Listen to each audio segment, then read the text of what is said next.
What's up, lemon heads? Welcome to another episode of From the Yellow Chair. I'm Crystal, and again, I'm riding solo, kind of, because today I have a really special treat for you guys. Joining us is the all-knowing. I think he's all-knowing of things coaching CSRs, but is Brigham Dickinson, the president of Power Selling Pros, and the author of a new book that I have learned a little bit about that I'm so excited about. But I just cannot wait to dive into wisdom about call centers and call training and ways that you can really. I'm going to steal his own words, turn your call center into a profit center. Let's deep dive into this. It's going to be great. Let's sip some lemonade. Lemon heads. Believe it or not, I had a lemon head this morning. Did you? Yeah, I was driving from Cedar City to Hurricane. I don't know if you know anything about Utah, but it's a bunch of small towns Okay. in southern Utah, and I keep lemon heads on the side of just in my car to keep me awake.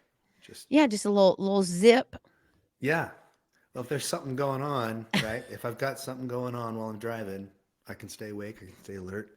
It's a good Yeah. thing too. There's a couple diesels that are having a little bit of fun right in front of me. So Keeping you engaged and like open enough to make executive decisions quickly. I yeah, hear you. Well, my kids laugh because they like the smooth lemon heads. They don't want the like gritty lemon heads. I like the gritty ones, but they'll make your mouth raw. So that's right. but If you have them more than a few, it absolutely does. But you know that's part of the fun, that right? is exactly part of the fun. Whatever That's what I keeps you say. awake. That's Whatever right. keeps you awake. There's That's one. right. I was going 95 miles an hour, and I passed a cop, and the cop all he did was flip on his lights, like, Oh, hey, you're slow down. speeding. But Yeah. he didn't want to be bothered with having to pull me over. Yeah. He just Yeah. wanted to Well, turn is on it his cold? lights.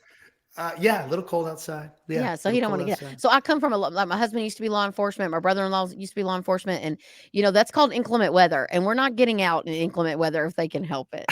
So but listeners, I know a lot of you know who Brigham is, and I was a Service Nation Alliance, I still am. I love Service Nation Alliance. I love that best practice group for contractors, and I actually met Brigham the first time at one of those events, and I've seen you speak, and people say, "Oh, Crystal, you're so passionate about marketing." I think Brigham brings that same level, if not more, that level, a level of intensity around CSRs and the power for your customer service reps, how important that role is to the overall success of the customer journey. Yeah. Love you guys. And I have personal ties to Power Selling Pros. My brother's company, I talk about a lot on this show. McWilliams utilizes your services, has used them for years. And it's an integral part of our training for our CSRs, ongoing training and initial training. And so I know that you have lots of cool things. Also, I will say this because you complimented me on this, like, oh, Lemon Seed knows what they're doing. One of my most memorable things from the first trade show that I experienced was these guys walking around dressed as coaches, like literal, like 1980s athletic coaches with the tall socks. And they threw me a orange stress ball like across an expo center, like heads up, and they threw it and I caught it and I was like, who are these people? But it was, I love that disruptive brand style stuff. So I love it. So Brigham, I know you and I got to catch up a little bit at a Service Titan event. You shared with me that you had written a new book. So before we jump real deep into the CSR stuff, I want to hear a little bit about the new book. Yeah. So the book's called Something to Give, and I've been working on it for 2.5 years. And the reason why is because I kept finding contractors working in their business and not on it.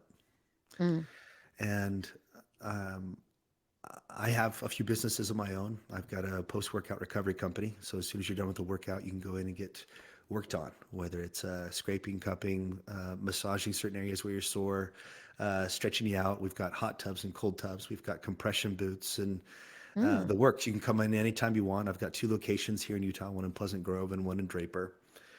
And it's a business that runs by itself. As you can see, I'm never there except when I'm getting worked on. Yeah. Taking And advantage of your own services. Yes. right, right. And so, in fact, that was in part the reason why I did it is because I do a lot of Spartan races. It's it's basically a trail race with a lot of obstacles. It's an obstacle course race, and it's super enjoyable. But I'm 47 years old, so I need something that will keep me on on the trails, right? Running Hmm. and doing what I do. It's kind of my therapy. Yeah, yeah, So I started that, and it kind of blossomed here in Utah. It's been super good. fun. I've got a night answering service as well as Power Slaying Pros. So we have a company that answers phones at night and on the weekends for companies, and then of course we have a coaching company called Power Slaying Pros, and the objective is for them all to run by themselves. And so once I learned how to do it, obviously the first thing I wanted to do was teach my friends in my industry how to do the same thing, how to get out of their business. I mean, you go to events all the time and people say, "Oh my gosh, you guys, you're going to need to start working on your business and not in it." Well, what does that mean? And how do you even do that? How? Yeah. How? Please tell me how to do that. So I just wrote out step by step through the 8 Ps how to get out of your business and start working on it and get it running by itself. Not just gain some financial freedom. I mean, you can do that and still work in your business, but also some freedom over your time, you know. Hmm. So I'd like nothing more than to hear business owners say, "Hey, I'm out golfing, love it. I'm in Hawaii, fantastic." Right? Doing Not something being other than just the not work. being chained to their business. So, I hear that a lot of times. Like, I want to stop working in my business and work on my business. And there's you have to get there, right? So a lot of us have to start in our business to eventually get working on the business.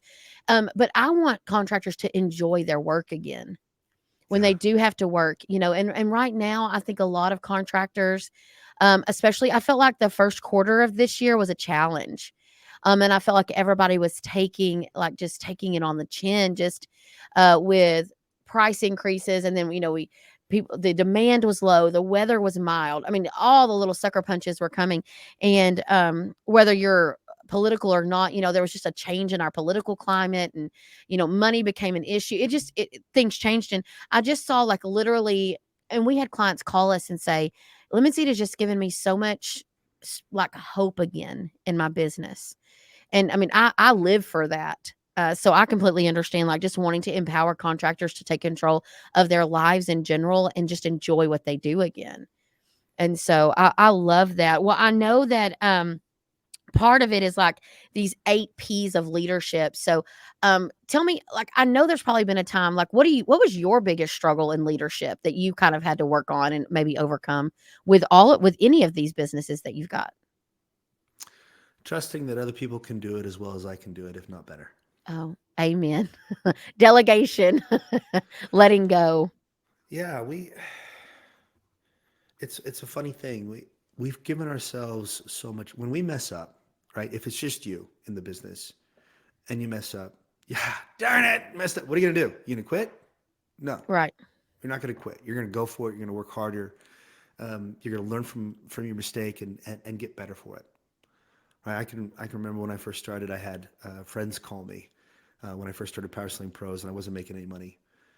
In fact, I had one family member call me up. You know how family members, they're Oh, supposed to be yeah, so yeah. supportive, wonderful.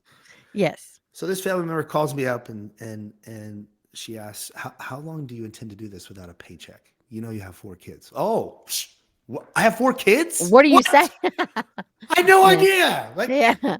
wow. And I just said, I just feel like it's right. I feel like Mhm. it's right, and I feel if I can just stick to it long enough that it's going to provide dividends.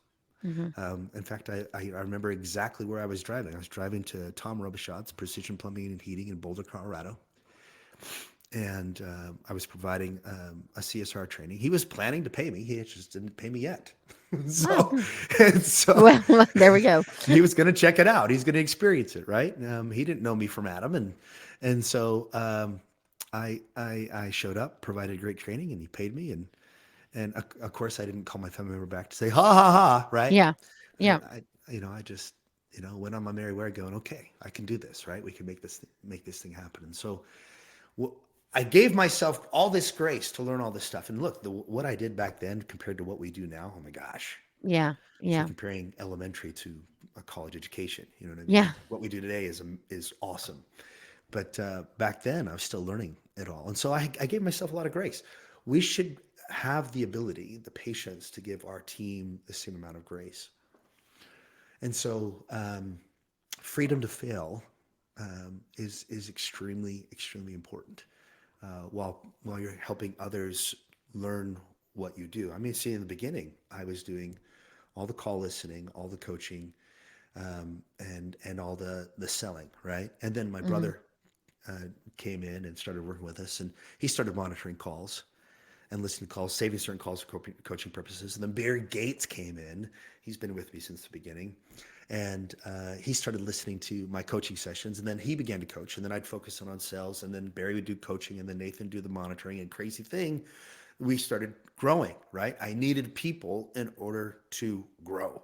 I Mhm. needed for them to take on certain responsibilities. And so, what I like to do when I sit down with the business owner and I could tell he needs help is I'd like to have him write down everything on a sticky. Just write everything on a sticky that you do. So per task you do, that's one sticky, right? Write that one task on a sticky and then put it on your office wall. Let it just hang there and annoy you every day, okay?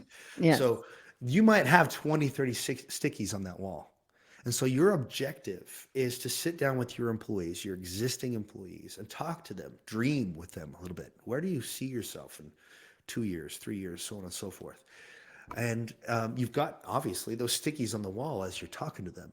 And then let them dream with you. Talk about what's possible, what they want to do, how they want to do it. And then methodically, your objective is to slowly but surely take those stickies off the wall. And my goal would be for you to have one sticky that you have. Now, the reason why I say one is because if I say three, it's usually five. So I'm saying one because I'm pretty sure we're going to end up with three. In other words, if you have three responsibilities as a business owner that you want to maintain because you enjoy it, because it's fun, Mhm. because it's the thing that Mhm. you like to do, those are the three you keep. Everything else you're going to give to your team because guess what? They need it. They're Mhm. ambitious. They want to do something with their lives. They want more responsibility. They want to grow things. It's in their DNA. You just got to give them the right opportunity. And you've got to give them the freedom to fail to do it. And so that's what the book essentially walks you through and teaches you how to do. Well, I love that. One of the things that I struggle with as a leader is I'm almost too empathetic. So, one of the things that really caught my attention early on in my career was I refuse to not give people the benefit of the doubt at the beginning until they prove me wrong. Because I would rather give people the benefit of the doubt than start off with a jaded mindset. And so, but now, and 50% of the time, you don't win that. It ends up being not doesn't always work out the best. But I refuse to let it jade me from giving people the opportunity to be successful. And some people have just made some bad decisions or anything like that. So that was one thing that as a leader I really had to overcome. And then also understanding that I don't have to be the best at every job here. I just need to be the best at empowering my team to be the best people that they can be. And so I love leadership books, number one. And so I'm sure that Something to Give is a is an amazing book about leading by example and kind of coaching your team to be successful on their own. So I adore that. So thank you for sharing that with us. I know that that's going to be powerful. As a matter of fact, when we promote this, Rachel, we should give one of those books away to one of our listeners, and I'll buy one and send it away. Maybe I'll sneak a little autograph because Brigham's going to be coming to my conference hopefully at the end of January. So I'll sneak an autograph copy to send to one of the listeners. And so, Let's all do right, it. let's jump into this call center thing. Yeah. So I know like right now contractors are like, oh well, here's a good example. So I really feel like the expectations on CSRs needs to be high. And the Yeah. main reason is as things like Service Titans Marketing Pro programs, or you're getting cool things like Chirp, as those things are growing, so are the need for good information brought into the software. So not only do they have to be really good on the phone with their phone voice, as I say, they're turn on the charm and the empathy and things that you guys coach, but also now like the importance of the data collection that we're doing is skyrocketing. Yeah. Yeah, the technology is amazing, and you want to make sure that it's your servant and not allow it to become the master. If that Mhm. makes sense. Mhm. And here's what I mean by that is that you have companies such as Service Titan that are toying with the idea of letting technology take over the responsibility or the job of a CSR. And the only way that's going to happen is if a CSR isn't doing their job. Because you can program AI to do whatever you want it to do, but that's just it. It'll do what it's programmed to do. It'll provide the expected to the consumer. Now, the minute the consumer receives what they expect, is also the minute where you are kind of being compared on an apples to apples comparison. Mhm. And on an apples to apples comparison, the lowest price wins. That's the Amazon model. The thing about the Amazon model is that's not how our industry has been built. It's certainly not how we've been getting all the attention we've been getting over the last 5 years. The reason why we've been getting all the attention that we've been getting is because our margins are awesome. All right. Our experience with the customers is great. It's more the Chick-fil-A model. Mhm. Now, the Chick-fil-A model is to do the unexpected, to create wow experiences with the customer one-on-one. And so when it comes to AI, we want to use it as the servant, but not the master. The minute it becomes the master is the minute the consumer begins to expect the type of service it's going to get or they're going to get. And when they begin to get only what they expect, then the price will gradually go down. It's the Amazon model. Okay. It's Mhm. speed and quick and easy and simple. But the Chick-fil-A model is the complete opposite of that. Right. In fact, they've doubled down when times are hard, especially when the economy is not great right now. Right. They've doubled down. How do I mean by that? Well, or what do I mean by that? They've got people who stand not just outside, but they also have somebody right outside the window who's actually handling you your food, your food, right? They're handing you your food. Of course, they're using your name. It's an Mhm. amazing experience and it continues to get better, That's right. right? Now, you're waiting just like everybody else for that food and you're paying 3 times as much as you would McDonald's, Mhm. but the experience is good enough that you're willing to wait, you're willing to pay more. And go That's back repeatedly. exactly, exactly. I appreciate you bringing that up because they go back often. And funny thing, consumers are happy, employees are happy, they feel good serving other people. This is where our industry is at right now. And the one thing we cannot lose, the one thing we have to protect more than anything, in my opinion, is to make sure that the CSR is armed with the tools they need to provide the unexpected. The only thing the AI cannot do is the unexpected. It's not programmed to do the unexpected. Mm. And so a CSR has to take it to a whole new level. Now, with CSRs, what I'd like to say to them is, guys, tell me who you think the greatest salesman in the world is. And side note, who do you think the greatest salesman in the world is? I mean, I feel like ourselves a lot of times, like, I mean, when I believe in something, I feel like I can sell something pretty easily. Yes, and you're totally right. And I appreciate that opinion, right? If you're passionate about what you But do, yeah. you're going to be phenomenal at it. And that actually helps me. What I was getting at is Sam I am. Oh, yeah. Sam I am in green eggs and ham. And why is he so good at selling green eggs and ham? I mean, come on, it's green eggs and ham. Yeah. The reason why he's so good at selling green eggs and ham is because he believes in it. He has the right mindset. He believes in green eggs and ham. He knows that this customer is going to like it if he just tries it. Mhm. In the beginning, this guy, this this uh, this customer of Sam I am. I mean, look at him. I mean, look at him. That's Sam I am. That's Sam I am. I do not like that Sam I am. He hates him. Yep. Right? He hates him. But by the time he's done, and side note, he goes through 70 objections and 15 closes. Oh, well. 70 objections and 15 closes later, this customer is loving Sam I am. Loving him. Okay. And the reason why, and not only is he loving him, he loves green eggs and ham. Okay. He Mm. loves the product as well. So the reason why I bring this up is that a CSR with the right training, with the right coaching, right mindset. See, Sam I am has the right mindset and he has the right process. They're gonna perform at an extremely high level. They're going to do the unexpected when they notice something about a customer. They're going to be super positive. They're going to be super confident. They're going to have great listening skills. They're going to be super empathetic. They're going to reassure the customer that they called the right place. They're going to ask the right questions. They're going to create value, unique value based on what the customer's needs are. and they're going to be grateful. And when they do that, they're going to win moment after moment after Mhm. moment. So you want to have AI be the servant and not the master. And so I guess I that's love that. the long Well, answer to your short question. no, no, I love that because here's why, right? So contractors that have no business messing with AI because it feels so innovative, and it is, but because it feels so new and innovative, and then I'm being left behind by not using it, I tend to over implement it and implement it too early, and my other systems are not up to par. So if you're running a super innovative business in general, then AI is not going to be that disruptive. It's going to be probably complementary.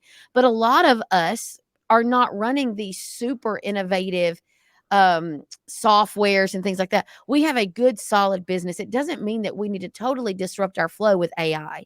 So should you start looking at things? Absolutely. Like I always have my eyes open to new things that are out and about, but you don't I just don't like contractors feeling like they need to change their whole game plan around the newest thing on the market. Again, marketers, I'd be all up in the middle of AI right now. Like, what can it do and how can it help me? But the key word is help me, not replace me, Hmm. because we have got to really, the human connection, I feel like we must protect, um, because there is no replacement for human connection and the emotions that come along with those things. And you mentioned customer experience a couple of times there. Like one of the things that Living Seed loves to do, like we absolutely are brand ambassadors. We want to teach you to be a brand ambassador. We want to show you how to take your brand out into the community, how to highlight it on social media, how to use your brand inside your email marketing, but even down to your CSRs. I mention this all the time. Your CSRs have so much power that when I'm looking at into some of my clients and I'm like, why is there a 58% booking rate? Like there is a huge that to me, like that would keep me up at night. Like what in the world is going on that I'm only able to book into my system 58% of the calls that we're getting. And a lot of times it's a combination of issues, but a few times it's like there's just a disconnect in what makes a good CSR, and Yeah. just being a good person, because those are two different things. You can be a good person and do all types of jobs, but at the end of the day, a good CSR has to meet some generalized criteria. And you might disagree with me. You see a lot more CSRs than I do. But I even think like different personalities. I'm not sure that there's a specific personality profile that's going to be a successful CSR. I'm sure there are indicators, using like a disc profile system or something like that, that people would be good to talk to other people. But I think you can have a shy, like a socially shy CSR that excels behind the phone or excels in online booking and things like that. But it's the power of the CSR is so undervalued, and a lot of people, or that is the position that people have chosen, contractors have chosen to be filled by someone that couldn't do anything else, like their cousin, their sister, their wife, their husband, whatever. They're the CSR, and I'm like, you know, this position should not be taken lightly. Yeah. And I think about that quite often because the customer experience begins and oftentimes ends with that customer service rep. Yeah. I think you said it right when a CSR loves their job, when they love their job. I mean, yeah, we can get into this personality profiling or behavior Right. profiling. We like I's because they're super spunky, and we like S's because they're they love everyone, they want everybody to get along. But at Mhm. the end of the day, it doesn't matter if they have the right attitude and the right process, they're going to kill it, Yep. and they're going to be irreplaceable. Um, so yeah, I agree with you. Is there any one particular thing that you think contractors are surprisingly, like, they think it's a good idea what they're doing, but it's really not a good idea? Like, maybe little innocent mistakes that we are making with our CSRs. Yeah, you know what came to mind, and it's probably not exactly what you were looking for, but let me just tell you what came to mind. Okay. Uh, the funny thing about the CSR department is that generally speaking, they are the most neglected department Mm, in a I agree company, with in a that. heating and cooling company, and And they're often the lowest paid. yeah, it's such a mistake. Um, and I think I think before this year, the technician department was getting neglected as well. Let me come back to that Mm, in just a mm, minute here.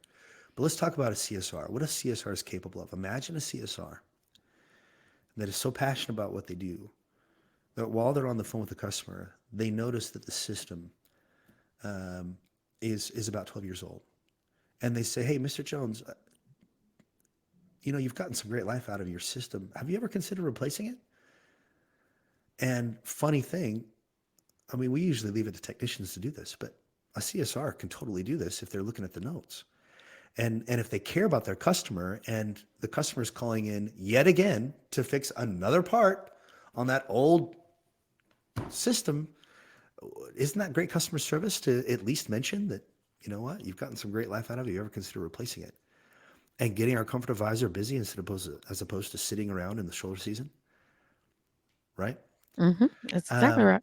Or hey, Mr. Jones, I'm looking at your notes and you've called us a couple of times. Have you ever considered getting on a service agreement? Now, if they're proactively doing that on a regular basis, not only are they affecting their own income, That's right. but they are, I mean, booking the call. I mean, this booking the call is a given. Our goal is to Yes. create a wow experience for the customer. Our goal is to get to the point where by the time we hang up that phone with the customer, they're not calling anybody else. They're Right. done shopping, Correct. right? They have engaged and they are sold. Yeah, exactly. And so the CSR has, you're right, the CSR has so much power. And if we can empower them, Mm-hmm. you'd be amazed at how easy it is to take a call center and turn it into a profit center, meaning the most profitable department inside your heating and cooling company. If it is not currently the most profitable department inside your heating and cooling company, you're doing something wrong. Mm, Okay, you have mm, a team of CSRs. They talk to most of the customers. Look, a technician talks to what, 4 homeowners? mm-hmm. A CSR talks to 30 customers a day. 30 Yep. customers a day. They could be selling service agreements all day long. They could be cross-selling. If you do plumbing and heating and cooling, they could be cross-selling all day long. They could be hinting that you need to replace your unit all day long. And all we need to do is empower them. And if calls aren't coming in, we can train them to call out. Instead of them, doing collections, instead of them doing, I don't know, accounting, don't let them do those things. Instead of them reading their favorite novel, no, don't let them do that. Watching a Netflix series. Yeah, no, no. If calls aren't coming in, you're calling out. That's your only job. Your job is to keep the dispatch board full. Okay, that's your job. Every customer that calls in, by the time you're done, they're not only booked, they are wowed, and they are not calling anybody else. Technician doesn't want to be one of 5 bids. Trust me, I've done so many ride-alongs with technicians. They do not want to do. They don't want to be one of 5 bids. Okay, guess what? The homeowner doesn't want to have 5 bids either. They don't want to No. waste 2.5 days of their lives trying to figure out who they're going to work with. No, they just want it fixed. And so Mm-hmm. if you can help them believe that they've called the right place, like Sam I am, Mm-hmm. they're not calling anybody else. And you've won them, like, most of the time the relationship has won the business. So maybe market them brought them to call you, but the relationship is what's going to win the business and keep the business.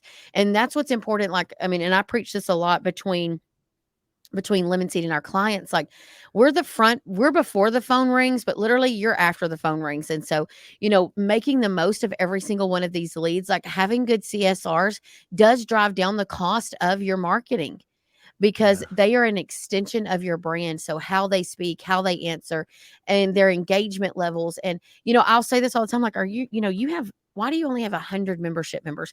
Well, we're just not really good at selling it. And I'm like, who's not good at it? Well, the technicians. Well, why are your CSRs not teeing that up at the beginning Yes. of this? And some of this seems so simple, but it's just pulling the trigger, like not running your business by committee. So, like, I'm not going to ask 17 people on my team if they think I should do something. So I would listen to my team a little bit, like do a little bit of recon, if you will, of like, let me double check some things here. But, you know, but at the end of the day, make some decisions for your business that that are for the betterment of everyone. One of those being like, let loose on those membership agreements, set aggressive goals, incentivize your CSR team, incentivize your technicians, make it feel like a team approach, and you will grow your membership club. If you don't have a membership club, you're missing out as well. Like, we can help with that. There's other companies that can help with that, but you have got to empower these CSRs to close business for you. Same thing, like, I even think about them like on age of equipment, which I kind of started out with that earlier. Like, we have a client, he's like 20 years old. His business is 20 years old. And I talked to him a couple of days ago and I said, man, we really need to launch, automated email campaigns around this age of equipment. And he was like, we really haven't been really good at collecting that. So, me, I'm like, 20 years worth of customers, and I can't even remarket to them very effectively. Wow. Like, to me, it's leaving so much money on the table. Yes. And so, and especially if I try to get the contractor to get, how can marketing and their CSR, like, how can they all communicate? Because I spend a lot of time too coaching on, does your CSR should not be the last people to know about a promotion. So I say this all the time. If someone calls and says, hey, I got your postcard in the mail, and your CSRs goes, you got a postcard from us? What does it say? Oh no. Like, I would lose my whole mind. And I've listened to calls before and I'm like, this is not even a complex. This is an $89 tune-up. This is a water heater flush. And your CSR had zero idea of what it is, much less how to close it. Like, give them the power to answer the basic questions, inform them, do a little training, and it will pay dividends. It will exponentially grow the performance of those campaigns when your CSRs are, I call it healthy, meaning they feel encouraged, they feel coached, they feel like they're educated, and they're prepared to answer the phone, take care of the problem. And I'll tell you another thing, Brigham, and I know you may think this does not exist anymore. I still have clients that put people on hold before they book a call. Wow. I know it makes me want to, like, kick down a cubicle. Like, like, Yeah. I will rip your phone out of the wall. Like, it makes me crazy because I'm like, how?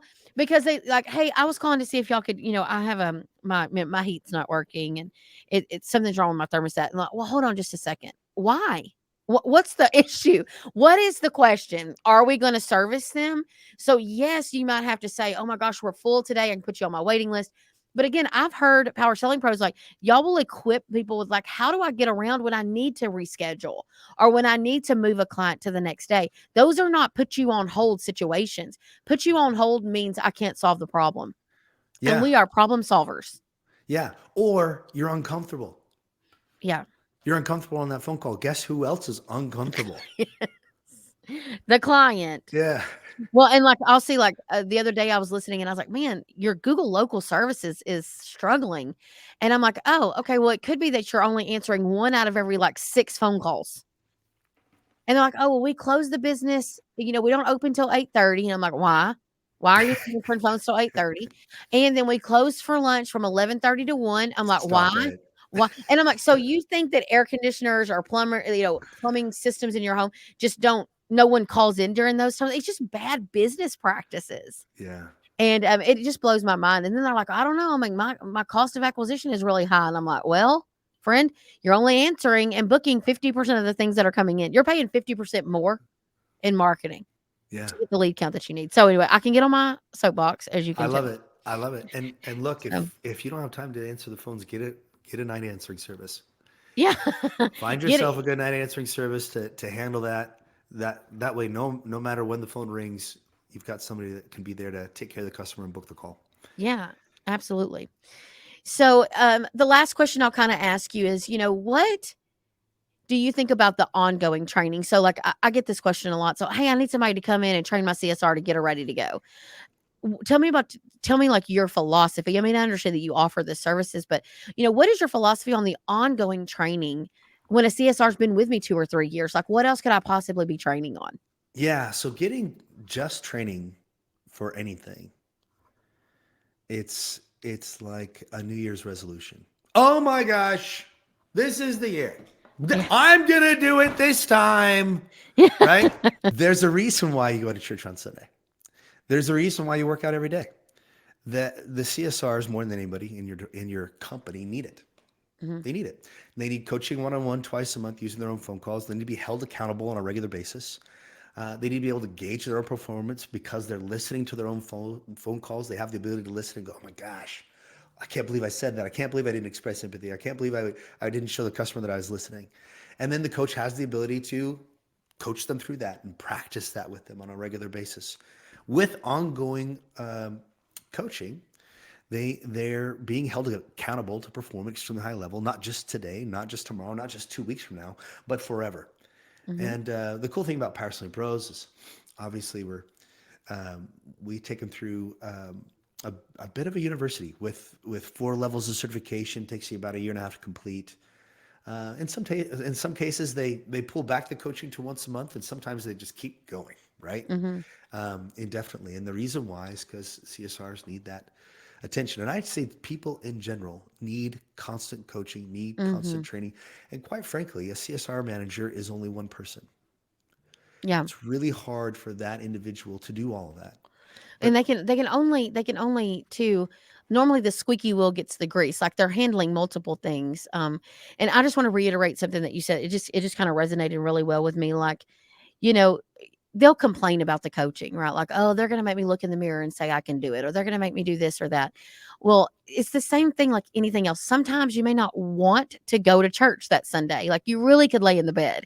You may not want to go work out. So what we've got to do is coach our CSRs to understand the importance. Why? So, yes, it may not be your best day, and you're probably gonna get beat up here and there, this phone call and this and that, but at the end of the day, it's just like those things that you just mentioned. It is, you need to do it for your betterment, and it stays top of mind. It's just like branding. It stays top of mind when I'm constantly thinking through and then being held accountable for my responses, my tone, especially those of you that are struggling with lack of empathy from a CSR. I mean, if you've never listened to your own phone calls, it will make you drink heavily. Even if you love the Lord, and I'm Baptist, I'm a Southern Baptist, so we're not supposed to be drinking anything. But let me tell you, when we are when you listen to phone calls or you watch video recordings of your team, it makes you kind of lose your mind. And so knowing that you have a vendor support team that is working on the diligence of keeping up with that on a consistent basis, and your manager, those of you that have a CSR manager or front office manager or whatever you choose to call that person, knowing that they can rely on those reports to make broader and more oversight is really a tool. So it's a tool for consistency. And people even say that with Lemon Seed. They'll call me and say, "No, I need the weekly calls because I want to be held accountable for getting things done." And again, it's not always the funnest thing. And your team is going to complain, like, "Ugh, you're going to make me get on there. It's so silly." But at the end of the day, it's for their good. It really is for the long term good. And then maybe giving a break. If people are going through like a really hard time or they're getting ready to have a baby or something like that, and you need to shift for a little bit to give them a little bit of a reprieve, at the end of the day, do not take your foot off the gas with coaching. 100%. Just my thoughts there. So okay, Brigham. Well, thank you so much for joining me today. If someone wanted to get in touch with Power Selling Pros, or what had wanted to get more information about you guys, what's the best way to reach out to you guys? Yeah, so just go to powersellingpros.com. Uh, there you can schedule a free demo, Okay. and we'll go through and show you how our program works, and if it's a fit, great. But yeah, Power Selling Pros. Click on the demo link, and you can schedule a demo with us, and we can't wait to hear from you. Um, Absolutely. And then where can they buy your books? Go to brighamdickinson.com. So it's BRIGHAMDICKINSON.com, and you'll have access to all 3 of my books. Yeah, and we'll put links in the show notes the best we can and things like that. So, listen, I am so passionate about this. If you're listening to this episode and you're like, I want one of Brigham's books, email us at hello@lemonseedmarketing.com and say, I heard it on the podcast and I want a book. My podcast director, Rachel, will be watching for some of those, and I'll maybe surprise some of you with your own copy of Brigham's book. Or if you see one of his other books, let me know. I would love to send you one. I love supporting people. And Brigham, thank you for what you've done for the industry, and for what you have brought light to. Because I think honestly, you've changed a lot of contractors the direction of their business. And I want you to take some ownership of that. And I think there's a lot to that. You're pretty humble about things, which I love your energy. Like you bring a lot of energy, which takes one to know one. But I enjoy that side of the passion behind these CSRs. And so, guys, thank you so much for listening to another episode of From the Yellow Chair. If Limited can ever do anything for you guys, please let us know. We would love to work with you and help you realize your full brand potential for who your company can really be. And I'd love to connect you with Brigham and his team at Power Selling Pros. So thank you so much for sipping lemonade with us this afternoon. Have a great